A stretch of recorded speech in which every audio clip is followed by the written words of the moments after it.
네, 돈이 보이는 투자 이어가도록 하겠습니다. 오늘 ETF 시장 동향 확인해 보면서 시장의 투자의 흐름을 가늠해 보도록 할 텐데요. 오늘 이 시간 미래에셋 자산운용 ETF 운용본부의 김민 본부장 함께하도록 하겠습니다. 본부장님 어서 오세요. 네, 안녕하십니까? 네, 반갑습니다. 자, 먼저 항상 이제 나오시면은 최근에 상장된 따끈따끈한 ETF 알려주시잖아요. 근데 네. 항상 그 ETF 상장되는 걸 보면은 투자가 이런 쪽에 개인 투자자분들이 관심을 갖고 있구나를 알 수가 있는 것 같아요. 어떤 ETF 상장됐죠? 네, 그 4월 4일 날 네. 상장된 세 종의 ETF가 있는데요. 따끈한 ETF들 소개시켜 드리도록 하겠습니다. 첫 번째는 그 타이거 TSMC 밸류체인 ETF라는 ETF인데요. TSMC 밸류체인. 그렇습니다. 시장에서 뭐 관심이 많지 않습니까? 네. AI, 챗 GPT라든지 아니면 자율주행이라든지 메타버스라든지 관심이 많으신데 그것을 관통하는 하나의 상품이 있는 것 같습니다. 그게 반도체고요. 네. 그 반도체를 쉽게 말씀드리면 반도체를 메모리 반도체와 비메모리 반도체로 나눌 수 있는데요.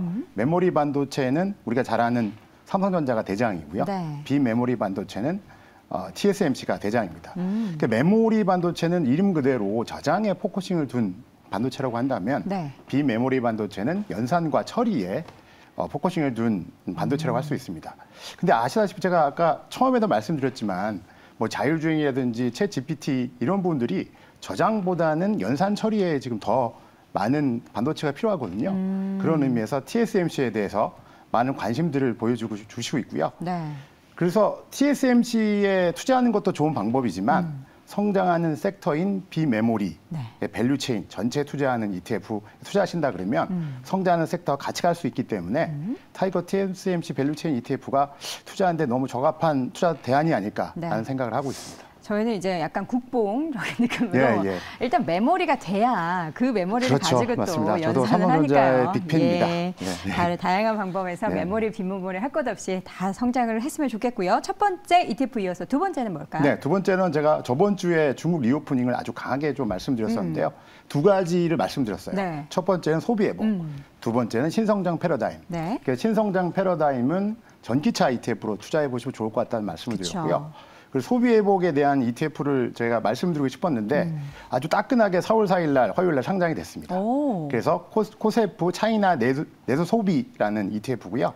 그래서 아까 말씀드렸던 소비 회복의 수혜를 잘 받을 수 있는 ETF가 아닌가 싶습니다. 이 포함된 기업들이 국내 기업인가요? 아니면 중국 기업인가요? 중국 기업들입니다. 중국 관련된 기업들. 뭐 대표적인 종목 혹시 기업이나 이런 게 혹시 생각나는 게 있어요? BYD나 뭐 CATL 어저께 말씀드린 그런 기업들이고요. 그리고 상해 거래소와 홍콩 거래소에 있는 그 콘슈머 기업들이 50개 들어가 있습니다. 네. 사실 네, 굉장히 좋은 소비 회복 중국 리오프닝에 아까도 뭐 한국의 중국 리오프닝 수혜는 아까 말했듯이 YG가 있겠지만 중국 본토의 지수 종목들도 투자해 주시면 좋을 것 같아서 굉장히 코세프 차이나 내소비 탑 ETF 괜찮은 ETF로 보고 있습니다. 저희가 지난주 이제 리오프닝 이야기하면서 어떠한 모멘텀, 그러니까 두 가지 축을 가지고 투자를 해야 하는지를 말씀을 드렸고요. 그 가운데 있어서 소비 관련해서는 이러한 ETF가 상장이 되어 있다라는 거 한 번 더 확인해 봤습니다. 또 다른 ETF는 그런 마지막으로 뭐 달러를 많이 가지고 계세요. 그래서 그 달러에 대한 투자를 어떻게 하실까 많은 고민들을 하고 있는데 달러?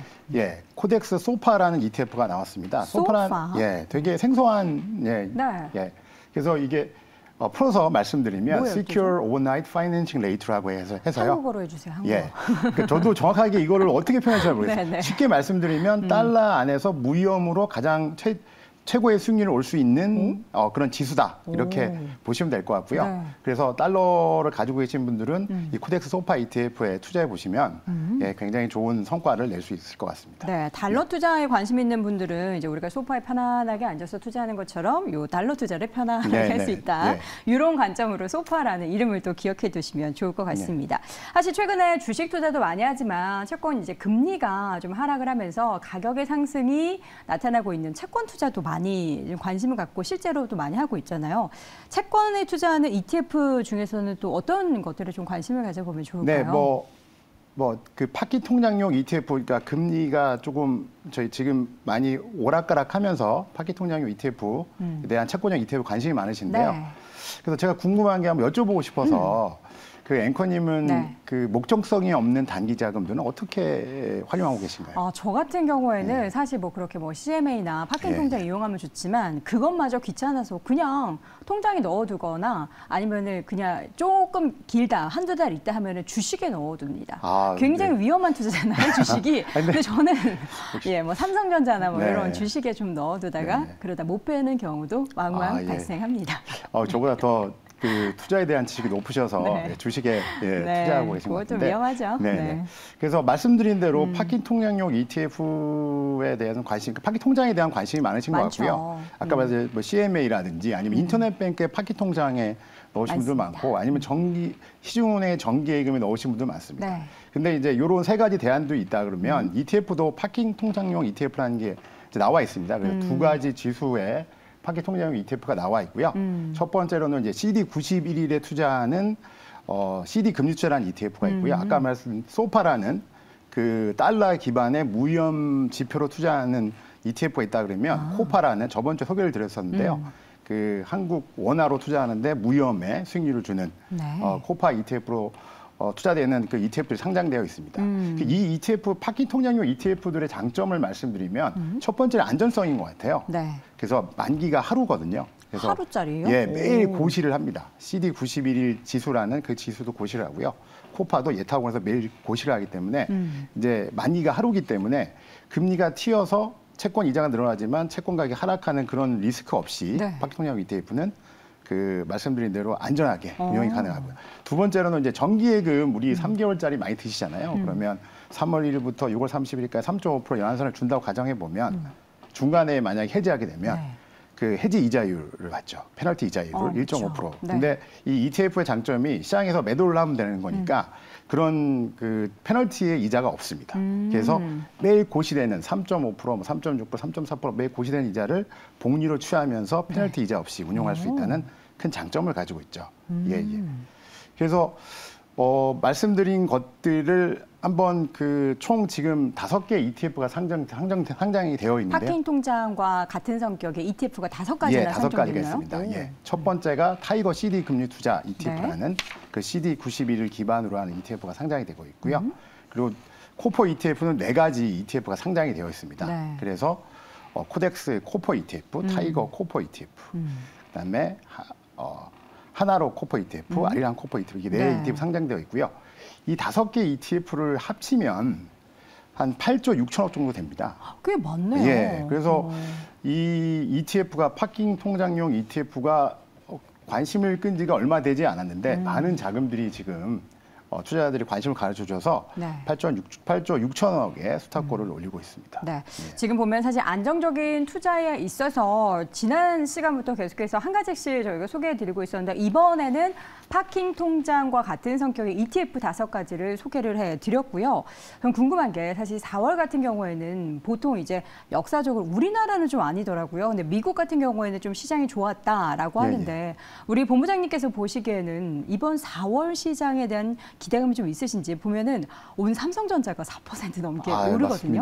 뭔가 시장의 분위기가 조금 달라질 법한 그런 상황이 연출되고 있어요. 그 작년 12월에 아무도 예상을 못했던 그런 그 시황인 것 같고요. 그 1분기에 그 시장을 이렇게 얘기하더라고요. 반배닭이다. 반도체, 배터리, 코스닥. 그래서 반배닭 이렇게 줄여서. 그렇게 줄여서 얘기하나요? 그래서 보시면 그 해외 시장보다는 국내 시장이 특히 코스닥이 되게 좋았고요. 아시겠지만 아까 말씀드렸지만 반도체, 배터리가 에코프로 등에서 너무 좋아가지고 그 1분기 시장의 그런 흐름을 4월 달에도 계속 이끌어갈 것 같고요. 이럴 때일수록 그 시장에 지금 아주 좋은 ETF들이 많이 상장되고 있습니다. 그래서 제가 다음 주에도 더 좋은 ETF 소개를 드릴 건데요.